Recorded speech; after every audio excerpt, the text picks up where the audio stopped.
ಆನೇಕಲ್ ತಾಲೂಕಿನ ಜಿಗಣಿಯಲ್ಲಿ ಏನು ಈಗಾಗಲೇ ಜಿಕಾ ವೈರಸ್ 6 ಜನರಲ್ಲಿ ಪತ್ತೆಯಾಗಿರುವ ಹಿನ್ನೆಲೆಯಲ್ಲಿ ಹಾರಗೆದ್ದೆ ಆರೋಗ್ಯ ಪ್ರಾಥಮಿಕ ಕೇಂದ್ರಕ್ಕೆ ಒಳಪಡುವ ಮಾದಪಟ್ಟಣದಲ್ಲಿ 2 ಮಹಿಳೆಯರಲ್ಲಿ ಈ ಒಂದು ವೈರಸ್ ಕಾಣಿಸ್ಕೊಂಡಿದೆ. ನೀವು ನೋಡ್ತಾ ಇರುವಂಥದ್ದು ಈಗ ಸ್ಥಳಕ್ಕೆ ಅಧಿಕಾರಿಗಳು ಭೇಟಿ ಕೊಟ್ಟಿದ್ದಾರೆ ಗ್ರಾಮಕ್ಕೆ. ಜಿಲ್ಲಾ ಮಲೇರಿಯಾ ನಿಯಂತ್ರಣ ಅಧಿಕಾರಿಯಾದ ಡಾಕ್ಟರ್ ಭುಜಬಲಿ ಅವರು ಮತ್ತು ಆನೇಕಲ್ ತಾಲೂಕು ಆರೋಗ್ಯ ಅಧಿಕಾರಿಯಾದ ಡಾಕ್ಟರ್ ರವಿ ಅವರ ತಂಡ ಈಗಾಗಲೇ ಆ ನೀರಿನ ಏನು ಲಾರ್ವಾ ಮತ್ತು ಆ ಒಂದು ಮರಿ ಏನು ಆಗಿರೋದು ಪ್ಯೂಪಾ ಏನಿದೆ ಅಂತಹ ನೀರಿನ ಡ್ರಮ್ಗಳಲ್ಲಿರುವ ನೀರನ್ನು ಇಲ್ಲಿನ ಸ್ಥಳೀಯ ಆಶಾ ಕಾರ್ಯಕರ್ತರು ಮತ್ತು ಆರೋಗ್ಯ ಅಧಿಕಾರಿಗಳ ಸಹಭಾಗಿತ್ವದಲ್ಲಿ ಅವ್ರನ್ನ ಈಗ ಆ ನೀರನ್ನ ಸ್ವಚ್ಛತೆ ಮಾಡುವಂಥಷ್ಟು ಕೆಲಸವನ್ನು ಮಾಡಿದೆ. ಎಲ್ಲೆಲ್ಲಿ ನೀರು ತುಂಬಿಕೊಂಡಿದೆ ಅಲ್ಲಿ ಅದನ್ನು ಹೊರಗಡೆ ಹಾಕುವಂಥಷ್ಟು ಕೆಲಸವನ್ನು ಕೂಡ ಮಾಡ್ತಿದ್ದಾರೆ. ದೃಶ್ಯದಲ್ಲಿ ಕೂಡ ನೋಡ್ತಾ ಇರುವಂಥದ್ದು ಆ ಒಂದು ಡ್ರಮ್ನಲ್ಲಿ ಏನಾದರೂ ಲಾರ್ವಾ ಕಂಡು ಬಂದು ಅಂತ ಹೇಳಿದ್ರೆ ಈ ಒಂದು ಗ್ರಾಮದಲ್ಲಿ ಈಗಾಗಲೇ ಆತಂಕ ಹೆಚ್ಚಾಗಿರುವ ಹಿನ್ನೆಲೆಯಲ್ಲಿ ಸುಮಾರು ಈ ಒಂದು ಗ್ರಾಮದಲ್ಲಿರುವ ಹಲವಾರು ಮಹಿಳೆಯರಿಗೂ ಕೂಡ ಈಗಾಗಲೇ ಗರ್ಭಿಣಿ ಸ್ತ್ರೀಯರಿಗೂ ಕೂಡ ಈ ಒಂದು ಲಕ್ಷಣಗಳು ಕಾಣಿಸ್ಕೊಂಡಿದೆ ಅಂತ ಹೇಳಿ ಈಗಾಗಲೇ ಆ ಒಂದು ಮಾಹಿತಿಯನ್ನು ಕೂಡ ಏನು ಕೊಟ್ಟಿದ್ದಾರೆ. ಜೊತೆಗೆ ಈ ಒಂದು ಆನೇಕಲ್ ತಾಲೂಕಿನ ಜಿಗಣಿ ಮತ್ತು ಹಾರಗೆದ್ದೆ ಪಕ್ಕಪಕ್ಕದ ಆರೋಗ್ಯ ಕೇಂದ್ರಗಳಾಗಿದ್ದು ಇಲ್ಲಿ ಅಕ್ಕಪಕ್ಕದಲ್ಲಿ ಮಾದಪಟ್ಟಣದಲ್ಲಿ 33,583 ಜನ ವಾಸ ಇದ್ದಾರೆ. ಏರಿಯಾದಲ್ಲಿ ಒಟ್ಟು 2,000 ಅಂದರೆ 24,000 ಜನ ಕಂಟೋನ್ಮೆಂಟ್ ಏರಿಯಾದಲ್ಲೂ ಕೂಡ ಮಾಡಿರುವಂಥದ್ದು. ಈ ಒಂದು ಏರಿಯಾವನ್ನು ಈಗಾಗಲೇ ಕಂಟೋನ್ಮೆಂಟ್ ಕೂಡ ಮಾಡಿದ್ದು 6,750 ಮನೆಗಳು ಕೂಡ ಇದೆ. ಜೊತೆಗೆ ಮಹಿಳೆಯರಲ್ಲಿ 85 ಜನ ಗರ್ಭಿಣಿ ಸ್ತ್ರೀಯರು ಕೂಡ ಇರೋದ್ರಿಂದಾಗಿ ಒಂದಷ್ಟು ಸ್ಯಾಂಪಲ್ಗಳನ್ನು ಕಲೆ ಹಾಕಿರುವ ನಿಟ್ಟಿನಲ್ಲಿ ಕೂಡ ಈಗಾಗಲೇ ಏನು 57 ಜನರ ಸ್ಯಾಂಪಲನ್ನು ಕಳುಹಿಸಲಾಗಿದ್ದು ಅದರ ವರದಿ ಕೂಡ ಬಂದಿದೆ. 25 ಜನರ ವರದಿ ಕೂಡ ಇನ್ನಷ್ಟೇ ಬರಬೇಕಾಗಿರುವ ಹಿನ್ನೆಲೆಯಲ್ಲಿ ಸ್ಥಳಕ್ಕೆ ಇವತ್ತು ಅಧಿಕಾರಿಗಳು ಬಂದು ಈ ಒಂದು ಎಲ್ಲಾದರೂ ಲಾರ್ವಾ ಅಥವಾ ಪ್ಯೂಪಾ ಏನಾದರೂ ಅಲ್ಲಿ ಉತ್ಪತ್ತಿ ಆಗಿದ್ದರೆ ಈ ಒಂದು ಜಿಕಾ ವೈರಸ್ ಏನು ಹರಡುತ್ತೆ ಆ ಒಂದು ನಿಟ್ಟಿನಲ್ಲಿ ಏನೇನು ಕ್ರಮಗಳನ್ನು ಕೈಗೊಳ್ಳಬೇಕಂತೇಳಿ ಸ್ಥಳಕ್ಕೆ ಬಂದು ಪರಿಶೀಲನೆ ಕೂಡ ಮಾಡ್ತಾ ಇದ್ದಾರೆ. ಜೊತೆಗೆ ನೀರಿನ ಡ್ರಮ್ಗಳಲ್ಲಿ ಎಲ್ಲೂ ಕೂಡ ನೀರು ಶೇಖರಣೆ ಆಗಬಾರ್ದು ಅಂತೇಳಿ ಕಟ್ಟುನಿಟ್ಟಿನ ಕ್ರಮಗಳನ್ನು ತೆಗೆದುಕೊಳ್ಳೋದಕ್ಕೂ ಕೂಡ ಮುಂದಾಗಿದ್ದಾರೆ. ಪ್ರತಿ ಮನೆಯನ್ನು ಕೂಡ ಸರ್ವೆ ಮಾಡುವ ನಿಟ್ಟಿನಲ್ಲಿ ನೋಡ್ತಾ ಇರುವಂಥದ್ದು ಆಶಾ ಕಾರ್ಯಕರ್ತರು ಮತ್ತು ಅಂಗನವಾಡಿ ಕಾರ್ಯಕರ್ತರ ಮೂಲಕ ಪ್ರತಿ ಮನೆಗಳಿಗೂ ತೆರಳಿ ಆ ಒಂದು ಪರಿಶೀಲನೆ ಮಾಡುವ ಕೆಲಸವನ್ನು ಮಾಡ್ತಾ ಇದ್ದಾರೆ. ಬ್ಯಾಟ್ರಿ ಹಿಡಿದು ಒಳಗಡೆ ಎಲ್ಲಾದರೂ ಅದು ಮೊಟ್ಟೆ ಕಂಡು ಬಂದರೆ ಅದನ್ನು ಸ್ಥಳದಲ್ಲೇ ಆ ನೀರನ್ನು ಹೊರಗಡೆ ಹಾಕಿ ಅದನ್ನು ಏನು ಸಾಯಿಸಬೇಕಾಗಿರುತ್ತೆ. ಅಂದರೆ ಆ ನೀರಿನಲ್ಲಿ ಅದು ಆ ವೈರಸ್ ಉತ್ಪತ್ತಿ ಆಗುತ್ತೆ ಅದನ್ನು ಕಂಟ್ರೋಲ್ ಮಾಡೋದಕ್ಕೆ ಏನೇನು ಮಾಡಬೇಕಂತೇಳಿ ಎಲ್ಲವನ್ನು ಮಾಡೋದಕ್ಕೆ ಅಂತಂದರೆ ಈಗಾಗಲೇ ಪ್ರಾರಂಭದಲ್ಲೇ ಈ ಒಂದು ಏನು 6 ಜನರಿಗೆ ವೈರಸ್ ಕಂಡು ಬಂದಿದೆ. ಅವರೆಲ್ಲರೂ ಕೂಡ ಇಲ್ಲಿ ಟ್ರಾವೆಲ್ ಹಿಸ್ಟ್ರಿ ಎಲ್ಲಿಯೂ ಕೂಡ ಇಲ್ಲ. ಆ ಒಂದು ನಿಟ್ಟಿನಲ್ಲಿ ಟ್ರಾವೆಲ್ ಹಿಸ್ಟ್ರಿ ಇಲ್ಲದೇ ಇರುವ ಹಿನ್ನೆಲೆಯಲ್ಲಿ ಆರೋಗ್ಯ ಇಲಾಖೆ ಅಧಿಕಾರಿಗಳು ಕೂಡ ಒಂದಷ್ಟು ಟೆನ್ಷನ್ ಆಗಿರುವಂಥದ್ದು. ಯಾಕಂತ ಹೇಳಿದ್ರೆ ಈ ಒಂದು ವೈರಸ್ ಇಲ್ಲಿ ಸ್ಥಳೀಯವಾಗಿ ಸಾಕಷ್ಟು ಹರಡಿರುವ ಸಾಧ್ಯತೆ ಇರೋದ್ರಿಂದಾಗಿ ಇದನ್ನು ಪ್ರಾರಂಭದಲ್ಲೇ ಹತೋಟಿಗೆ ತರಬೇಕಂತೇಳಿ ಏನಿವಾಗಲೇ ಸಚಿವರು ಕೂಡ ಸೂಚನೆಯನ್ನು ನೀಡಿದರು. ಆ ಒಂದು ನಿಟ್ಟಿನಲ್ಲಿ ಈಗ ಪ್ರತಿ ಗ್ರಾಮದಲ್ಲೂ ಕೂಡ ತಪಾಸಣೆಯನ್ನು ಮಾಡೋದಕ್ಕೆ ಮುಂದಾಗಿರುವಂಥದ್ದು. ಕ್ಯಾಮ್ರಾ ಪರ್ಸನ್ ತಾಜ್ ಜೊತೆ ನಾನು ನವೀನ್ ಚಂದ್ರ ಶೆಟ್ಟಿ, ರಿಪಬ್ಲಿಕ್ ಕನ್ನಡ, ಹಾರಗದ್ದೆ. ಪ್ಲಾಸ್ಟಿಕ್ ಕಪ್ಗಳು ಬಿಸಾಕಿರ್ತಾರೆ.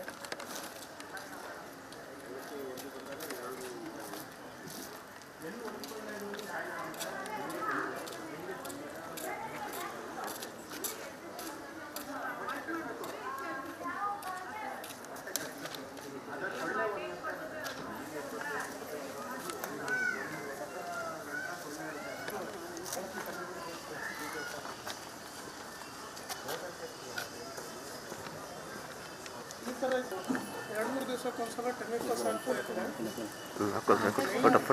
ಮೇಯ್ನು ಬಟ್ಟೆ ಮುಚ್ಕೊಂಡು ಅವ್ರು ಮಾಡ್ಕೊಳ್ಳೋದು ನಾವು ಟೆಮಿಕಲ್ಸ್ ಹಾಕ್ತಾ ಇರಬೇಕಾಗುತ್ತೆ.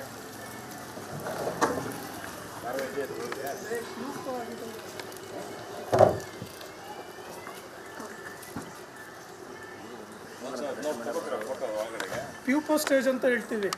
ಸೊಳ್ಳೆ ಮಾಡೋದು ಒಂದೇ ಇದು. ಇದು ಯಾರಿದ್ದಾರೆ ಇಲ್ಲ ಮನೆಯಲ್ಲಿ? ನಿಮ್ದೇನ ಇದು?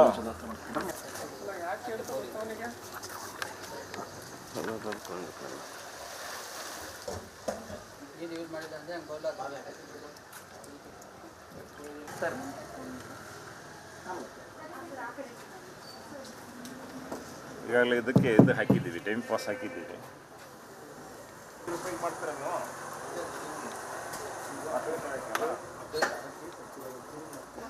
ಅದು ಇದು ಡೆಂಗ್ಯೂ ಮತ್ತು ಜಿಕಾ ಬರ್ತಾ ಇದೆ. ಇಲ್ಲಿ ನಿಮ್ಮ ಮನೇಲಿ ಆಗ್ಬೋದು. 1-2-3 ಕೇಸ್ ಆಗಿವೆ. ಇದು ಉಜ್ಜಿ ಅದನ್ನು ಒಣಗಿಸಿ ಆಮೇಲೆ ನೀರು ತುಂಬಿಸಿ ಈಗ ಒಂದು ಸ್ವಲ್ಪ ಯೂಸ್ ಮಾಡಿ.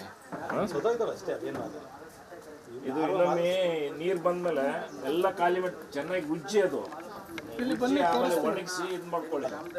ಬನ್ನಿ ನೀವೇ ಯಾರಾದ್ರೂ ಒಬ್ರು ಬನ್ನಿ. ಜೊತೆಗೆ ನೀರಿನಲ್ಲಿ ಸೊಳ್ಳೆ ಕುತ್ಕೊಳ್ಳಲ್ಲ, ಮತ್ತೆ ಒಂದು ವಾರದ ಒಳಗಡೆ ಅದನ್ನು ಕ್ಲೀನ್ ಮಾಡ್ಕೋಬೇಕು. ಒಂದು ವಾರಕ್ಕಿಂತ ಜಾಸ್ತಿ ಇಟ್ಕೋಬಾರ್ದು. ಅದು ಸೊಳ್ಳೆ ಇದಾಗ ಅದಕ್ಕೆ ಒಂದು ವಾರ ಆಗುತ್ತೆ. ಒಂದು ವಾರಕ್ಕೊಂದ್ಸಲ ಕ್ಲೀನಾಗಿ ವಾಶ್ ಮಾಡ್ಕೋಬೇಕು.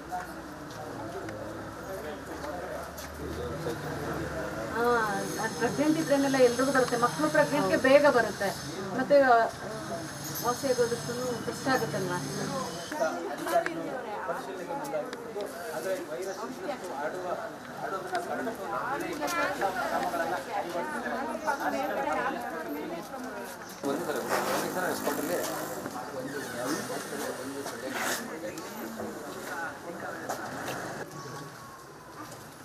ಅದರಲ್ಲಿ ಇದೆ ಸರ್, ಇದರಲ್ಲಿ ಅಲ್ಲ ಅದರಲ್ಲೂ ಇದೆ, ಅಲ್ಲಿ ಚೆನ್ನಾಗಿದೆ ನೋಡಿ. ಇದಕ್ಕೆ ಇದು ಔಷಧಿ ಹಾಕ್ತೀವಿ ಇದಕ್ಕೆ.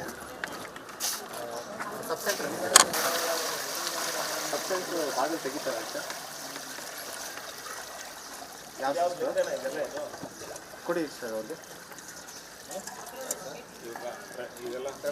ಹಲೋ ನಮಸ್ತೆ ಸರ್. ಅವರು ಫೈರ್ ಅವರಿಗೆ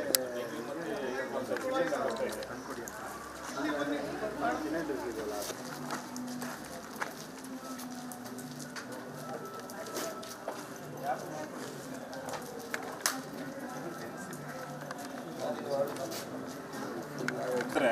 ಅದು ಅಷ್ಟೇ ನೋಡಿ ಸರ್, ಇವು ಅಷ್ಟೇ ಈ ಥರ ಎಲ್ಲ ಕವರ್ ಮಾಡ್ಕೊಂಡಿದ್ದೀವಿ.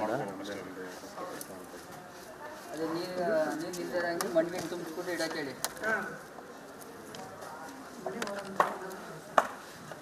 ಬೇಡ ಅಂತಂದರೆ ಒಂದು ಈ ಕಡೆ ಸೈಡ್ಗೆ ಮಣ್ಣು ನಿಲ್ಲಲ್ಲ.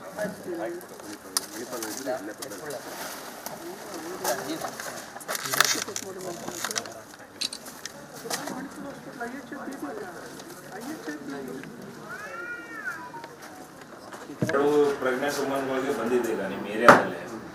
ಇದು ಲಾಸ್ಟ್ ಕೇಸು. ಒಂದು ತಿಂಗಳವರೆಗೆ ಸರ್ವೆ ನಡೀತದೆ ನಮ್ಗೆ. ಯಾವುದು ಲಾರ್ವಾ ಆಗಲಿ ಅಥವಾ ಇದಾಗಲಿ ಯಾವುದು ಇರಬಾರ್ದು ಅದರೊಳಗೆ. ಆಮೇಲೆ ಮತ್ತೇನಾದರೂ ಒಂದು ಕೇಸ್ ರಿಪೋರ್ಟ್ ಆದರೆ ಮತ್ತೆ ಒಂದು ತಿಂಗಳು ನಾವು ಸರ್ವೆ ಮಾಡಬೇಕಾಗುತ್ತೆ. ನಿಮ್ಮ ಸರ್ಕಾರ ಭಾಳ ಅಗತ್ಯ ಇದೆ. ಯಾಕಂದ್ರೆ ನಮ್ಮದು ಜಾಸ್ತಿ ಮೆಡಿಕಲ್ ಫೀಲ್ಡ್ ಅವ್ರು ಇಲ್ಲ, ಇದು ಇಂಟರ್ ಡಿಪಾರ್ಟ್ಮೆಂಟಲ್ಲೇ ಇದೆ. ಸ್ವಚ್ಛತೆ ಕಡೆ ಜಾಸ್ತಿ ಗಮನ ಕೊಟ್ಟರೆ ಇದು ಆವಾಗಲೂ ಹೋಗಿಬಿಡುತ್ತೆ. ಈಗ ಅವ್ರ ಮೀಡಿಯಾದವರು ಕೂಡ ಬಂದಿರೋ ಪಾಪ ಅವ್ರ ಜೊತೆನೇ ಜಗಳ ತೆಗೆದ್ರು. ಈಗ ನಮ್ಮ ಡೈಲಿ ನಮ್ಮ ಹೆಲ್ತ್ ವರ್ಕರ್ಗಳ ಗತಿ ಏನಾಗಬಾರ್ದು ಹೇಳಿ ನೋಡೋಣ. ಆ ನೀರು ಖಾಲಿ ಮಾಡಿಸೋದಾಗಲಿ ಇದಾಗಲಿ ಅಥವಾ ಅದ್ರ ಮೇಲೆ ಮುಚ್ಚಳೋ ಕೂಡ ಮುಚ್ತಾ ಇಲ್ಲ.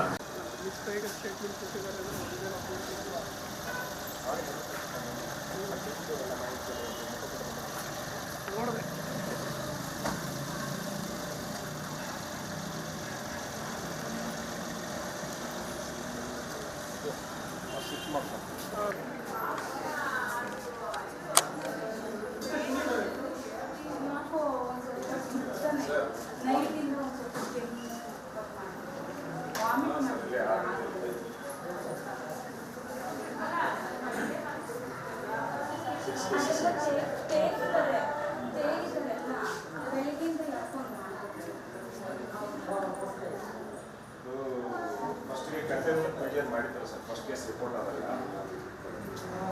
ಅದರೊಳಗಿಂದ ಒಂದು ಬಂದು ಔಟ್ ಆಫ್ ಕಂಟೈನ್ಮೆಂಟ್ ಈಗ ಫಸ್ಟ್ ಆಮೇಲೆ ಅಂದ್ಬಿಟ್ಟು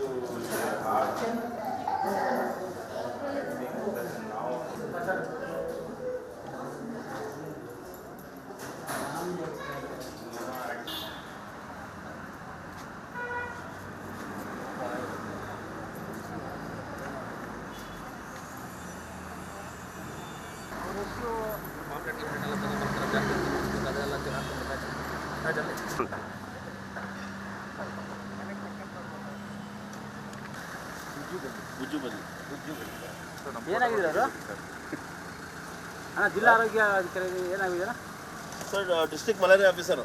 ಮಲೇರಿಯಾ ಹೌದು.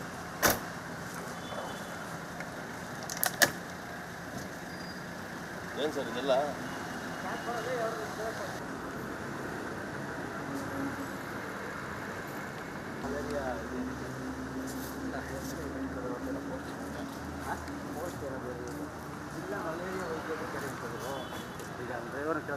ಇದೆಲ್ಲ ಕಬ್ಬಿ ಸರ್, ಕಲರ್ ಗಿಡಗಳೆಲ್ಲ ಕಾಂಪೋಸ್ ಸರ್. ಇವು ಹುಳಗಳು ಡ್ರಮ್ಗಳಲ್ಲಿ ನೀರುಗಳಿರ್ತದಲ್ಲ ಅದನ್ನ ಈಗ ಅದಕ್ಕೆ ಇದಕ್ಕೆ ಹಿಂದೆ ಒಂದು ದೊಡ್ಡ ಟ್ಯಾಂಕ್ ಇದೆ. ಆ ಟ್ಯಾಂಕ್ ಮಾಡಿ ಒಂದು 3-4 ದಿನದಿಂದ ಎಲ್ಲ ಲೇಔಟ್ಸ್ಗಳಲ್ಲಿ ಓಪನ್ ಪ್ಲೇಸ್ಗಳಲ್ಲಿ ಇರ್ತಾವೆ ಅದೆಲ್ಲ ತಗೊಂಡೋಗಿ ಬಿಟ್ಬಿಡೋದು. ಬಿಟ್ಬಿಡ್ತೀವಿ ಸರ್. ಇವು ಬರೀ ಲಾರ್ವಾ ತಿನ್ನೋದು ಇವು? ಅದು ಬರೀ ಹುಳಗಳು. ಏನಂತ ಹೇಳ್ತಾರೆ ಇವು? ಇದು ಗಪ್ಪಿ ಕಾಂಬಸಿ ಅಂತ ಅಂದ್ಬಿಟ್ಟು ಮೀನು. ಗಪ್ಪಿ ಕಾಂಬಸಿ. ಆ ಕಡೆಯಿಂದ ಕರೆಕ್ಟ್ ಆಯ್ತಾ? ಸ್ವಲ್ಪ ಪರವಾಗಿಲ್ಲ ಇದು.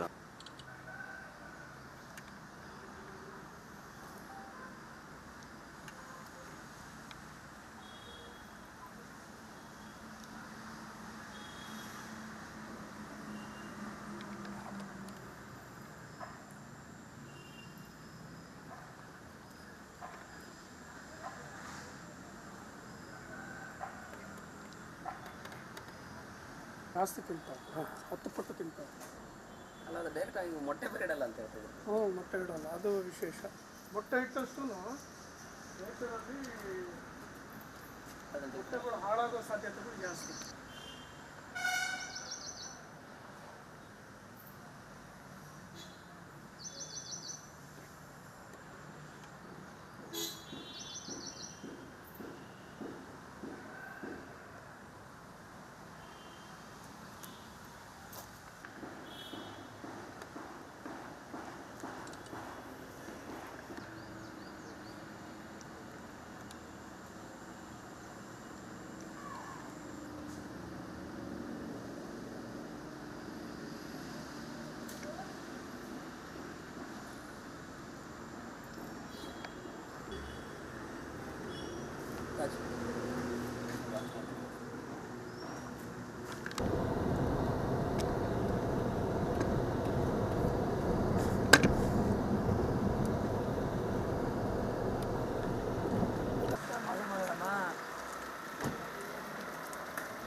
ಈಗ ಇಲ್ಲಿದು ಪಿ ಎಚ್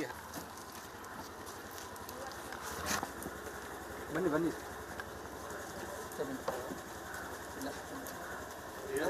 ಹಿಂಗೆ ಓಪನ್ ಮಾಡಬೇಡಿ, ನೀಟಾಗಿ ಮುಚ್ಚಿ.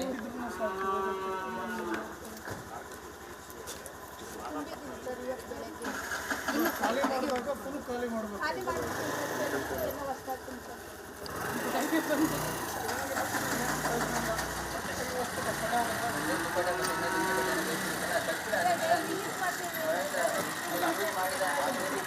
ಈಗ ನಮಗೆ ಫಸ್ಟ್ ಕೇಸು ಮಾಹಿತಿ ಬಂದಿದ್ದು 3ನೇ ಆಗಸ್ಟ್ಗೆ. 2ನೇ ಆಗಸ್ಟ್ಗೆ ಓವರಲಾಗಿ ನಮಗೆ ಗೊತ್ತಾಯಿತು ಅದು NIV ನ್ಯಾಷನಲ್ ಇನ್ಸ್ಟಿಟ್ಯೂಟ್ ಆಫ್ ವೈರಾಲಜಿಯಿಂದ. ಅದೇ ನೆಕ್ಸ್ಟ್ ಡೇನೇ ನಾವು ಬಂದು ಒಂದು ಮೀಟಿಂಗ್ ಮಾಡಿಕೊಂಡು ಯಾವ ಕೇಸ್ ರಿಪೋರ್ಟ್ ಆಗಿದೆ, ಎಲ್ಲಿದೆ ಅಂತೇಳಿ ಸ್ಪಾಟ್ ವಿಸಿಟ್ ನಾವು, ಆಮೇಲೆ ನಮ್ಮ ಡಿಸ್ಟ್ರಿಕ್ಟ್ ಹೆಲ್ತ್ ಆಫೀಸರ್ ಅಂತ ರವೀಂದ್ರನಾಥ್ ಮೇಟಿ, ಆಮೇಲೆ TH ರವಿ ಅವರು, ಆಮೇಲೆ PHC Jigani medical officer doctor Karthik ಅಂತೇಳಿ ಅಲ್ಲಿ ಹೋಗಿ ವಿಚಾರಿಸಿದಾಗ ಫಸ್ಟು ಯಾವ್ದು ಕೇಸ್ ನಮ್ಮ ಫೀಲ್ಡಲ್ಲಿ ಫೈಂಡ್ ಆಗಿ we call it as an index case.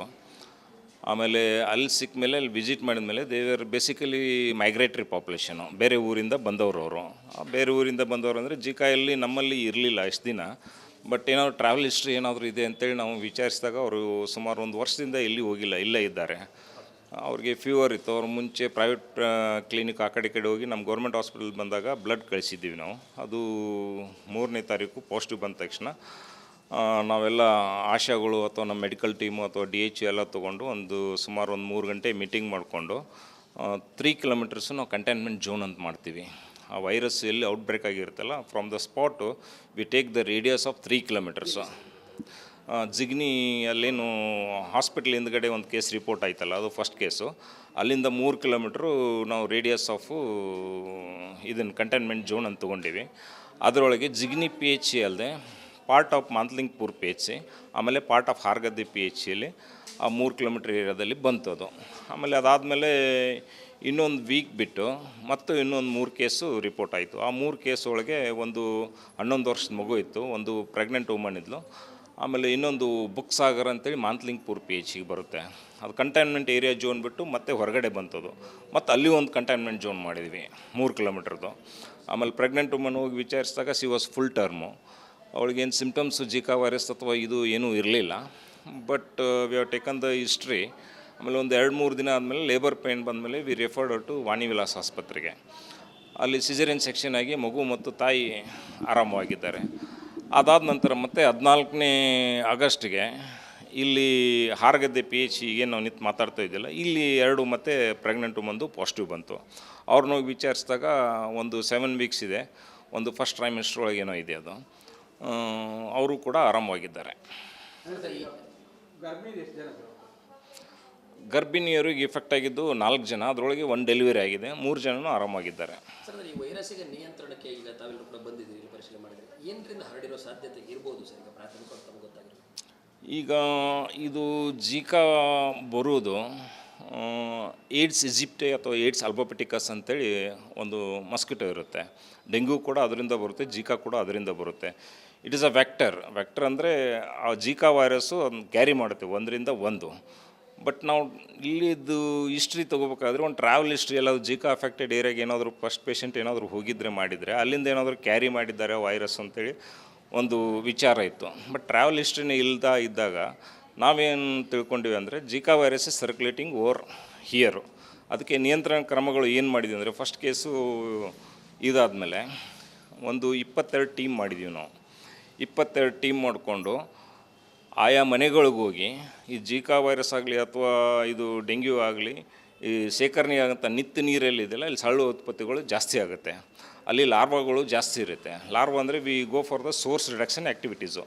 ಅಲ್ಲೇನಾದರೂ ಆ ಬ್ಯಾರಲ್ದಲ್ಲಿ ಅಥವಾ ಸಿಮೆಂಟ್ ತಟ್ಟೆಯಲ್ಲಿ ನೀರು ಸಂಗ್ರಹಣೆ ಮಾಡೋ ಲಾರ್ವಾಗಳು ಏನಾದರೂ ಇದ್ದರೆ ಅದನ್ನು ನಾವು ಅವ್ರಿಗೆ ಎಜುಕೇಟ್ ಮಾಡಿ ಅಥವಾ ನೀರೇನಾದರೂ ಉಪಯೋಗ ಮಾಡಿದ್ರೆ ಅದನ್ನು ಸೋಸ್ಕೊಂಡು ಇದನ್ನು ಮಾಡಿ ಮತ್ತೆ ಉಪಯೋಗಿಸಿ ಅಥವಾ ಅದು ನೀರು ಖಾಲಿ ಮಾಡಿಕೊಂಡು ಆ ಕ್ಯಾನ್ಗಳನ್ನು ಚೆನ್ನಾಗಿ ಉಜ್ಜಿ ಡ್ರೈ ಮಾಡಿಕೊಂಡು ಮತ್ತೆ ನೀರು ಶೇಖರಣೆ ಮಾಡ್ಕೊಂಡು ಆಮೇಲೆ ಬಟ್ಟೆ ಅಥವಾ ಏನಾದರೂ ಕವರಿಂಗ್ ಹಾಕಬೇಕು. ಯಾಕಂದರೆ ಇದು ಸೊಳ್ಳೆ ಏನಾಗುತ್ತೆ ಅಂದರೆ ನಿತ್ಯ ನೀರಲ್ಲಿ ಮೊಟ್ಟೆ ಇಡುತ್ತೆ. ಒಂದು ಮೊಟ್ಟೆ ಇಟ್ಟರೆ ಒಂದು 300 ಅಥವಾ 400 ಮೊಟ್ಟೆ ಇಡುತ್ತೆ. ಅದು 400 ಮೊಟ್ಟೆ ಇಟ್ಟಮೇಲೆ ಅದು ಅಡಲ್ಟ್ ಆಗೋಕ್ಕೆ ಅಂದರೆ ದೊಡ್ಡ ಇನ್ಫೆಕ್ಷನ್ ಹರಡೋಕ್ಕೆ ಮಾಡೋಕ್ಕೆ ಒಂದು ವೀಕ್ ಟೈಮ್ ಬೇಕಾಗುತ್ತೆ. ಅದು ಫಸ್ಟ್ಗೆ ಎಗ್ಗು, ಆಮೇಲೆ ಲಾರ್ವಾ, ಆಮೇಲೆ ಪ್ಯೂಪಾ, ಆಮೇಲೆ ಅಡಲ್ಟ್ ಆಗುತ್ತೆ. ಅಡಲ್ಟ್ ಸ್ಟೇಜ್ಗೆ ಬಂದ ತಕ್ಷಣ ಅದು ಹಾರಾಡೋಕ್ಕೆ ಸ್ಟಾರ್ಟ್ ಆದಮೇಲೆ ಅದು ಯಾವುದಾದ್ರು ಇನ್ಫೆಕ್ಟೆಡ್ ಪೇಷಂಟ್ ಏನಾದರೂ ಇತ್ತು ಮಾಡಿತ್ತು ಅಂದರೆ ಕಚ್ಚಿದ ಮೇಲೆ ಬೇರೆಯವ್ರಿಗೆ ಕಚ್ಚಿದರೆ ಅದು ಇನ್ಫೆಕ್ಷನ್ ಬಂದೇ ಬರುತ್ತೆ. ಅದು ಹಾಂ, ಈಗ ನಮ್ಮಲ್ಲಿ ಏಡ್ಸ್ ಈಜಿಪ್ಟೆ ಅಥವಾ ಏಡ್ಸ್ ಅಲ್ಫಾಬೆಟಿಕಸ್ಸು ಎಲ್ಲ ಕಡೆನೂ ಇದೆ. ಬಟ್ ಅನ್ಇನ್ಫೆಕ್ಟೆಡ್ ಮೊಸ್ಕಿಟೋ ಏನಾದರೂ ಅದು ಕಚ್ಚಿದ್ರೆ ಬರಲ್ಲ. ಸಾಮಾನ್ಯವಾಗಿ ಎಲ್ಲರೂ ಸೊಳ್ಳೆಗಳನ್ನ ಕಚ್ಕೋತಾರೆ, ಆದರೆ ಅನ್ಇನ್ಫೆಕ್ಟೆಡ್ ಇದ್ದರೆ ಬರಲ್ಲ. ಅದೇನಾದರೂ ಜೀಕಾ ವೈರಸ್ ಇನ್ಫೆಕ್ಟೆಡ್ ಇದ್ದರೆ ಅದು ಇನ್ಫೆಕ್ಟೆಡ್ ಪರ್ಸನ್ ಏನಾದರೂ ಕಡಿದು ಮತ್ತು ಬೇರೆದವ್ರಿಗೆ ಏನಾದರೂ ಕಡಿದ್ರೆ ಅದು ಒಬ್ಬರಿಂದ ಒಬ್ಬರಿಗೆ ಹರಡುತ್ತೆ. ಅದು ಈಗ ಫಸ್ಟಿಗೆ ನಿಯಂತ್ರಣ ಅಂದರೆ ನಾವು 22 ಟೀಮ್ ಮಾಡಿದ್ವಿ ಅಂತ ಹೇಳಿದ್ರಲ್ಲ, ಸೋರ್ಸ್ ರಿಡಕ್ಷನ್ ಆ್ಯಕ್ಟಿವಿಟೀಸು ಸ್ಟಾರ್ಟ್ ಮಾಡಿದ್ವಿ. ಒಂದು 22 ಟೀಮ್ ಮಾಡಿ ಆಶಾಗಳು ಆಮೇಲೆ ನಮ್ಮ ಹೆಲ್ತ್ ಸ್ಟಾಫ್ ಎಲ್ಲ ಜೊತೆ ಕೂಡ್ಕೊಂಡು ಪ್ರತಿಯೊಂದು ಮನೆಗೆ ಅಂದರೆ ಒಂದು ಓಣಿ ಅಥವಾ ಏನೋ ತೊಗೊಂಡ್ರೆ ಹೆಡ್ ಆಫ್ ದ ಫ್ಯಾಮಿಲಿ ಯಾರು ಇರ್ತಾರೋ ಹೆಸರು ಬರ್ಕೊಂಡು ಮನೆ ಹೊರಾಂಗಣ ಮತ್ತು ಒಳಾಂಗಣ. ಇದು ಹೊರಾಂಗಣದಲ್ಲಿ ಅಂದರೆ ನೀರು ಸಂಗ್ರಹಣೆ ಮಾಡ್ತಕ್ಕಂಥ ಬ್ಯಾರಲ್ಲು ಸಿಮೆಂಟ್ ಇದು ಇದೆಲ್ಲ. ಆಮೇಲೆ ಒಳಾಂಗಣ ಅಂದರೆ ಇವನ್ನು ಈ ರೆಫ್ರಿಜರೇಟ್ರು ಫ್ರಿಜ್ ಇರುತ್ತಲ್ಲ, ಹಿಂದ್ಗಡೆ ನೀರು ನಿಂತಿರುತ್ತಲ್ಲ, ಒಂದು 5 ml ನೀರಾದರೂ ಸಾಕು ಇದಕ್ಕೆ ಸೊಳ್ಳೆ ಉತ್ಪತ್ತಿ ಆಗೋಕ್ಕೆ. ಮನೆ ಹೊರಾಂಗಣದಲ್ಲಿ ಎಷ್ಟು ತಟ್ಟೆಗಳಿವೆ ಅಥವಾ ಏನಾದರೂ ಸಂಗ್ರಹಣೆ ಮಾಡ್ತಕ್ಕ ನೀರಿನಗಳಿವೆ ಅದರೊಳಗೂ ಎಷ್ಟು ಲಾರ್ವಾ ಇದೆ ಅದು ನೋಡಿಕೊಂಡು, ಆಮೇಲೆ ಒಳಗಡೆ ಫ್ರಿಜ್ಜು ರೆಫ್ರಿಜರೇಟ್ರ್ ಏನಾದರೂ ಇದ್ದರೆ ಅಥವಾ ಆರ್ನಮೆಂಟಲ್ ಪ್ಲಾಂಟ್ಸ್ ಏನಾದರೂ ಇದ್ದರೆ ನಿತ್ಯ ನೀರು ಅಲ್ಲೇನಾದರೂ ಲಾರ್ವಾಗಳಿದ್ದರೆ ಅವನ್ನೆಲ್ಲ ಕಂಡುಹಿಡಿತೀವಿ. ಅದಕ್ಕೆ ನಾವೇನಿದೆ ಹೌಸ್ ಇಂಡೆಕ್ಸು, ಬ್ರಿಟಿ ಇಂಡೆಕ್ಸು ಮತ್ತು ಕಂಟೈನರ್ ಇಂಡೆಕ್ಸ್ ಅಂತ ಮಾಡ್ತೀವಿ. ಪ್ರತಿಯೊಂದು ಮನೆಗೆ ಹೋಗಿ ಆ ಹೆಸರು ಬರ್ಕೊಂಡು ಎಷ್ಟು ಕಂಟೈನರ್ಗಳಿದ್ದು ಎಷ್ಟು ಲಾರ್ವಾ ಸಿಕ್ತು ಅದನ್ನ ಬರ್ಕೋತೀವಿ. At the end of the day ನಾವೆಲ್ಲರೂ ಕೂಡಿ ಒಂದು ಮೀಟಿಂಗ್ ಮಾಡಿಕೊಂಡು house index, container index, Breteau index ತೆಗಿತೀವಿ. ಹೌಸ್ ಇಂಡೆಕ್ಸು ಏನಾದರೂ 10ಕ್ಕಿಂತ ಜಾಸ್ತಿ ಇದ್ದರೆ ಅಥವಾ ಬ್ರಿಟಿ ಇಂಡೆಕ್ಸು 50ಕ್ಕಿಂತ ಜಾಸ್ತಿ ಇದ್ದರೆ ಅಲ್ಲಿ ಹೈ ರಿಸ್ಕ್ ಆಫ್ ಟ್ರಾನ್ಸ್ಮಿಷನ್ ಅಥವಾ ವೆಕ್ಟರ್ ಡೆನ್ಸಿಟಿ ಜಾಸ್ತಿ ಇದೆ ಅಂತೇಳಿ ಅದನ್ನು ತಿಳ್ಕೊಂಡು ಪ್ರಿವೆಂಟಿವ್ ಮೆಜರ್ಸ್ ಇದೊಂದು ತೊಗೋತೀವಿ. ಆಮೇಲೆ ಇನ್ನೂ ಎರಡನೇದೇನಿದೆ, ಕನ್ಸ್ಟ್ರಕ್ಷನ್ ಸೈಟ್ಸು ಆ ಕಡೆ ಈ ಕಡೆ ಇರುತ್ತಲ್ಲ, ನಮ್ಮಲ್ಲಿ ಗಪ್ಪಿ ಗಂಬೂಜಿಯ ಬಯಾಲಜಿಕಲ್ ಕಂಟ್ರೋಲ್ ಇರ್ತೀವಿ. ಗಪ್ಪಿ ಗಂಬೂಜಿಯ ಫಿಶ್ಗಳನ್ನ ಬಿಡ್ತೀವಿ. ಆ ಫಿಶ್ಗಳು ಏನು ಮಾಡ್ತಾವತ್ತಂದರೆ ಆ ಲಾರ್ವಾಗಳನ್ನ ಮಾತ್ರ ಅವು ತಿಂತಾವೆ. ಸುತ್ತಮುತ್ತ ನೀರಲ್ಲಿ ಲಾರ್ವಾಗಳು ಇದು ಮಾಡಿಕೊಂಡು ತಿಂತಾವೆ. ಅಥವಾ ಕೆಲವೊಂದು ಮೀನುಗಳು ಸಿಗುತ್ತೆ ಎಲ್ಲ ಕಡೆ ಬಿಡಬೇಕು ಅಂದರೆ. ಹೌದು, ಈಗ ನಮ್ಮಲ್ಲಿ ಸುಮಾರು ಒಂದು 40 ಪ್ರಾಥಮಿಕ ಆರೋಗ್ಯ ಕೇಂದ್ರಗಳಿದೆ.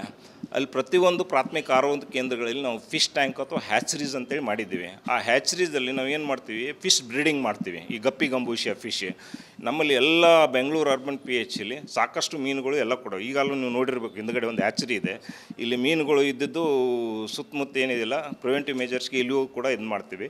ಆಮೇಲೆ ವರ್ಷಕ್ಕೊಮ್ಮೆ ನಮಗೆ ಡಿಪಾರ್ಟ್ಮೆಂಟ್ದವರು ಒಂದು 10,000 ಅಮೌಂಟು ಒಂದು ತಾಲೂಕಿಗೆ ಕೊಟ್ಟಿರ್ತಾರೆ. ಅದು ಡಿಪಾರ್ಟ್ಮೆಂಟ್ ಆಫ್ ಫಿಶರೀಸ್ಗೆ ಹೋಗಿ ಅಲ್ಲಿ ಫಿಶ್ ತಂದು ಮತ್ತೆ ನಾವು ಬ್ರೀಡ್ ಮಾಡೋಕ್ಕೆ ಸ್ಟಾರ್ಟ್ ಮಾಡ್ತೀವಿ. ಅದು ದಿಸ್ ಈಸ್ ದ ಸೆಕೆಂಡು. ಆಮೇಲೆ ಥರ್ಡ್ ಅಂದರೆ ಇನ್ನೊಂದು ನೀರನ್ನು ಉಪಯೋಗ ಮಾಡ್ತಾ ಇರಲ್ಲ, ಹಂಗೆ ಶೇಖರಣೆ ಮಾಡಿರ್ತಾರೆ. ಟೆಮಿಫಾಸ್ ಅಂತೇಳಿ ಒಂದು ಬರುತ್ತೆ, ಆರ್ಗನೋ ಫಾಸ್ಫರಸ್ ಕಂಪೌಂಡು. ಅದು ನಾವು 1 mg/L ಡೈಲ್ಯೂಷನ್ ಮಾಡಿಕೊಂಡು ಆ ಲಾರ್ವಾಗಳು ಎಲ್ಲಿರುತ್ತಲ್ಲ ಅದನ್ನು ನಾವು ಅಲ್ಲಿ ಹಾಕ್ತೀವಿ. ಅದು ಒಂದು ಅರ್ಧ ಗಂಟೆ ಅಥವಾ 1 ಗಂಟೆ ಬಿಟ್ಟು ಆ ನೀರನ್ನು ಉಪಯೋಗ ಮಾಡ್ಕೋಬೋದು ನಾವು. ಅದು ಕೂಡ ಒಂದು ಸೋರ್ಸ್ ಡಿರೆಕ್ಷನ್ ಆ್ಯಕ್ಟಿವಿಟೀಸು. ಈಗ ಇದು ಒಂದೇ ನಮ್ಮದು ಹೆಲ್ತ್ ಡಿಪಾರ್ಟ್ಮೆಂಟ್ ಒಂದೇ ಅಲ್ಲ, it is a inter departmental coordination ಇರೋದ್ರಿಂದ ಹಿಂಗಾಗಿದ್ದರಿಂದ ಇದಕ್ಕಿಂತ ಮುಂಜಾಗ್ರತಾ ಕ್ರಮವಾಗಿ ನಾವು ಜೂನ್-ಜುಲೈದಲ್ಲಿ ಒಂದು ಅಂಡರ್ DC ಅಥವಾ CU ಒಂದು ಮೀಟಿಂಗ್ ತೊಗೋತೀವಿ. Inter department all the departments ನಾವು ಮೀಟಿಂಗ್ ತೊಗೊಂಡು ಅವ್ರಿಗೆ ಏನೇನು ಪ್ರಿವೆಂಟಿವ್ ಮೆಜರ್ಸ್ ಏನು ಮಾಡಬೇಕು ಏನಿಲ್ಲ ಅಂತೇಳಿ ಡಿ ಸಿ ಅಂಡರ್ದಲ್ಲಿ ಒಂದು ಮೀಟಿಂಗ್ ತೊಗೊಂಡು ಇದು ಮಾಡಿರ್ತೀವಿ.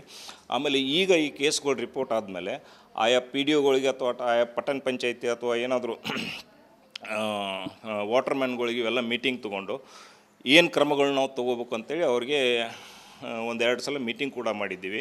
ಆಮೇಲೆ ಪಂಚಾಯತ್ ಡೆವಲಪ್ಮೆಂಟ್ ಆಫೀಸರ್ಗಳಿಗೂ ಈ ಬರೋಕ್ಕಿಂತ ಮುಂಚೆ ಇದು ಇಯರ್ಲಿ ಇದ್ದಿದ್ದೆ ನಮ್ಮದು, ಅವ್ರಿಗೆ ಮೀಟಿಂಗ್ ಮಾಡಿದ್ದೀವಿ. ಆ್ಯಂಡ್ ಸ್ಕೂಲ್ಗಳಲ್ಲಿ ಟೀಚರ್ಸ್ಗಳಿಗೆ, ಸೈನ್ಸ್ ಟೀಚರ್ಸ್ಗಳಿಗೆ ಅವರು ಕೂಡ 1 ಡೇ ಟ್ರೈನಿಂಗ್ ಕೊಟ್ಟಿದ್ದೀವಿ. ಈಗ ಈ ಕೇಸ್ಗಳು ರಿಪೋರ್ಟ್ ಆದಮೇಲೆ ಪಿ ಡಿ ಒ ಪ್ಲಸ್ ವಾಟರ್ಮ್ಯಾನ್ಗಳಿಗೆ ಇದನ್ನು ತೊಗೊಂಡು ಇಂಡೋರು ಪ್ಲಸ್ ಔಟ್ಡೋರು ಫಾಗಿಂಗ್ಗಳು ಮಾಡೋಕ್ಕೆ ಸ್ಟಾರ್ಟ್ ಮಾಡ್ತಾಯಿದ್ದೀವಿ. ಈಗ ಸರ್, ಈಗ 6 ಜನರಲ್ಲಿ ಯಾರಿಗೂ ಕೂಡ ಟ್ರಾವೆಲ್ ಹಿಸ್ಟ್ರಿ ಇರಲಿಲ್ಲ ಸರ್? ಇವ್ರಿಗೆ ಯಾರಿಗೆ ಟ್ರಾವೆಲ್ ಹಿಸ್ಟ್ರಿ ಇಲ್ಲ.